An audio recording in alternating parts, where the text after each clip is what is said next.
Hey guys, welcome to 6 Minutes for Tuesday, June 28th. I'm Jason Fulmore, SE Wrestle. Today we are breaking down Junior Duels Freestyle. Yes, it is a little late. If you've missed the Greco or the girls that have been done in the last couple days, there's a note at the beginning that basically says, got busy, headed to Disney Duels, missed out on finishing up or doing this right after it happened, which I apologize for. I did get an opportunity to watch all of it before we got busy with Disney Duels. So that was totally cool to watch some really good individuals and teams make their way through the freestyle portion of the Junior Duels. As I put together the Fargo preview, which will come out in a few days, yeah, one of the things that you pay the closest attention to, or one of the things you pay the closest attention to is how they performed at Junior Duels or how they performed at Cadet Duels, because those are pretty good indicators of who's been focusing on freestyle, who's been focusing on Greco, and who is ready to go in those styles against some of the top competition. Team Florida missed out on the top 8 in freestyle by 1 place after taking top 8 in Greco. They actually finished 9th overall, first in the bronze copper pool. They shared Pool B with Georgia Blue and South Carolina, and Florida battled all the way through, lost to Wisconsin 36-31 in the semis. A really, really good match, a match that could have gone Florida's way. Wisconsin ended up winning the pool. Florida had to come back through where they beat Georgia Blue in the Conci semis. Then they beat Oklahoma Red in a fantastic duel for 3rd, 4th before taking on Illinois for true 2nd, which they lost to. So they ended up in the bronze copper pool. They won every match on the bronze copper pool and ended up 9th overall. Georgia Blue and South Carolina, for Georgia Blue finished 6th in Pool B. South Carolina did not place in Pool B. As you can see, Tennessee was 5th in C. Alabama was 5th in D. North Carolina was 8th in C. And Georgia Red was 8th in Pool D. But more importantly, we ended up with a bunch of teams in the Red-Blue pool on day 2. Tennessee, Georgia Blue, and Alabama all ended up in the same pool. It was an opportunity to see those teams go against one another to see who would come out on top. Eventually, Tennessee beat Georgia Blue for 3rd, 4th in the Red-Blue pool in what was a really, really good duel. So, yeah, it was some exciting matches over the weekend or over a week and a half ago. Yeah, we can kick this. Let's go ahead and go to some of the individuals who had a really, really good run. And actually, before we get to that, I want to point out that you see Georgia had 2 teams. You see South Carolina had a team.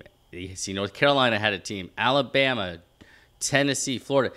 It was super exciting to see the number of teams and not a ton of forfeits on some of. There were a few holes on some of the teams that they weren't able to fill, but for the most part, we had a lot of teams getting a lot of matches, a lot of individuals getting a lot of matches, and that's great preparation as we head into prepping for Fargo.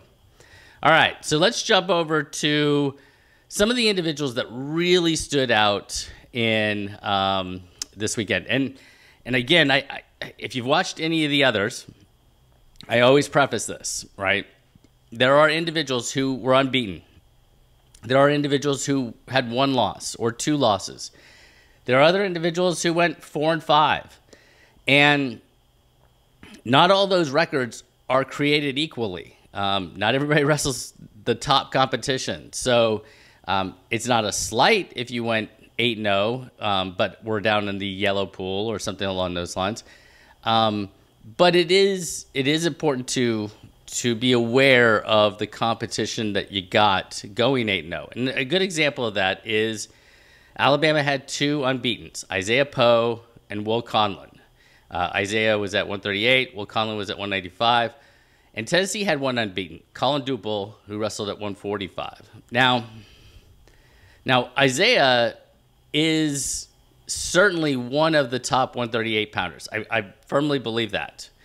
But we didn't get a chance to see him against an Easton Taylor of Kansas or a Nathan Giroux of Michigan.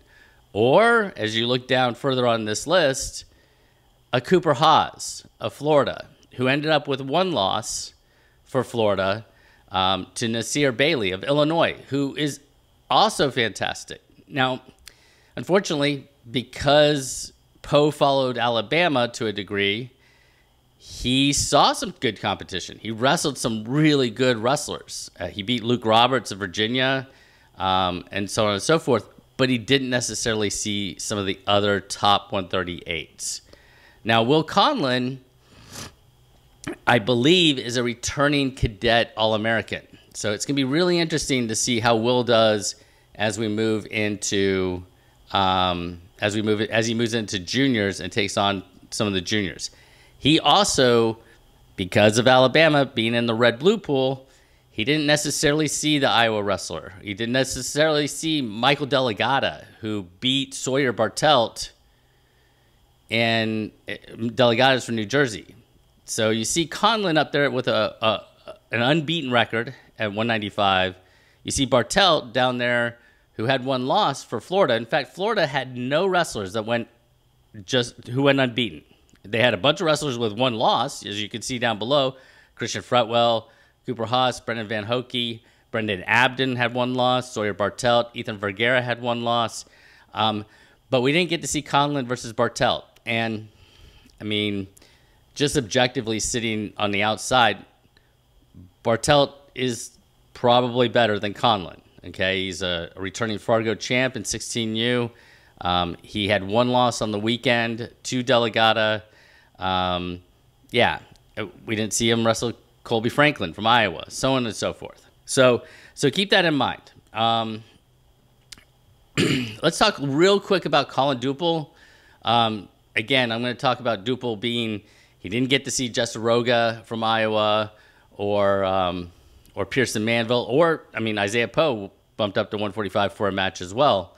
But he did wrestle, some other wrestlers that are super tough. So wins over Davin Rose of Minnesota, Ryan Datz of New Jersey.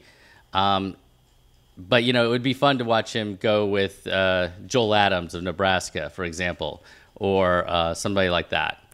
We'll hopefully get that opportunity in a few weeks. Although with huge brackets, it'll be interesting to see who crosses paths with whom and who is able to get certain wins. As you look below on the list, you see wrestlers with one loss. And wrestlers with one loss, really wrestled super well. Carson Freeman had one loss for Team Alabama. That came to Valdez Lemos of Colorado. He had some really good wins. In fact, he had a really good win of Liam Scrivenich of Pennsylvania, which was one to watch.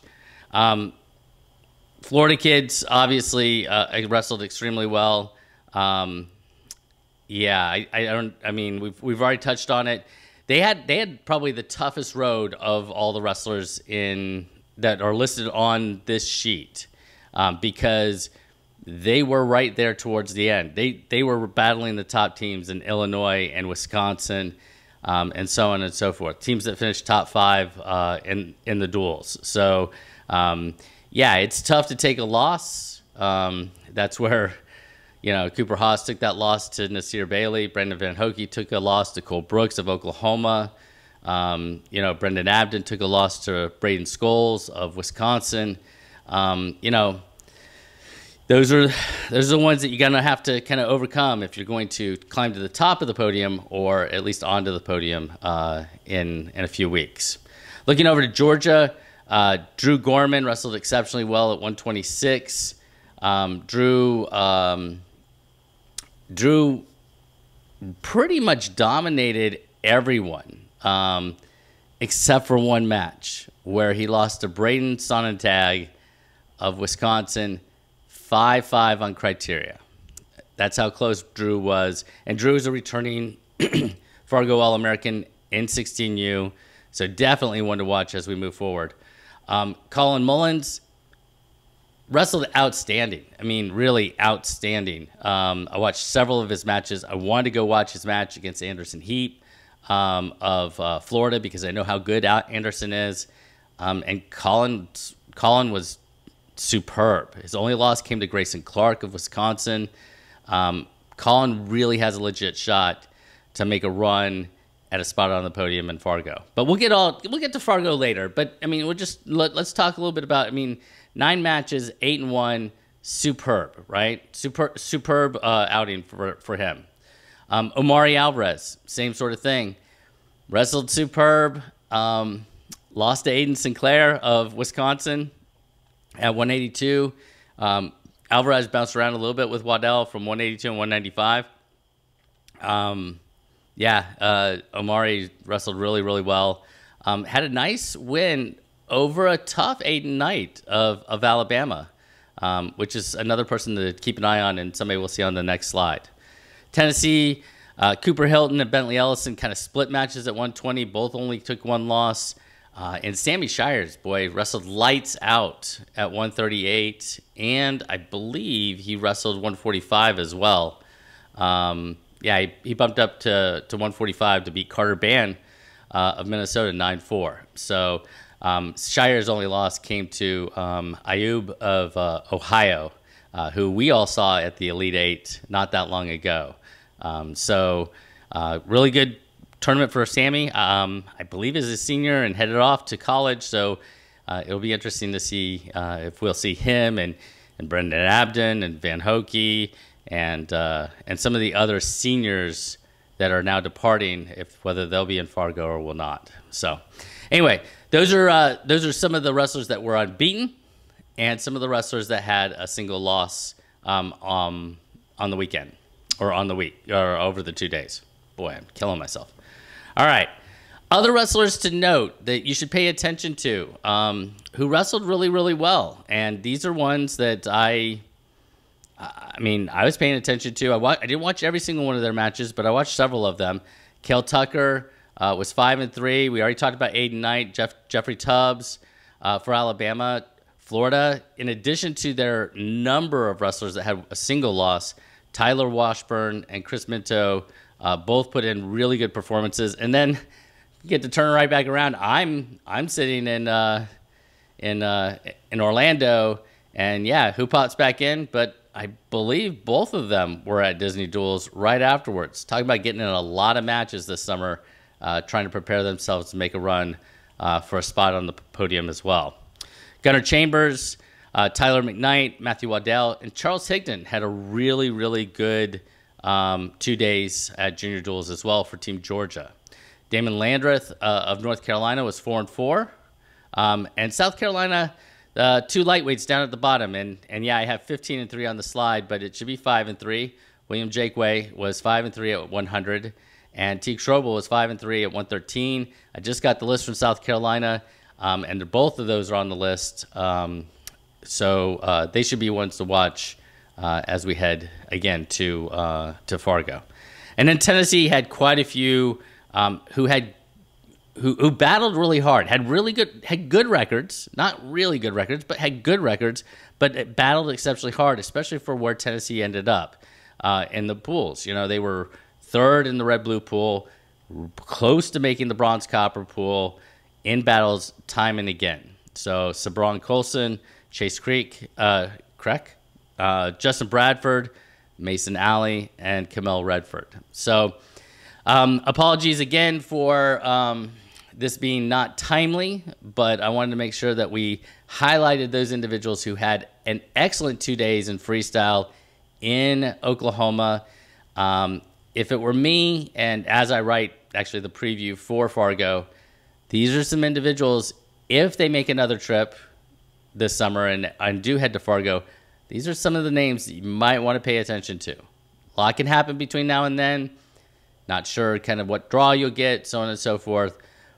But after 2 days of wrestling some of the top competition in duels, they have certainly shown themselves to be ready for that next step and taking on some of the best in the country. So anyway, you guys have a wonderful day. Not sure what is coming up tomorrow. It might be kind of the similar thing of talking about individuals at Disney duels, but I hope you guys have a good one. Look forward to the Fargo preview here in another week or so. You guys take care.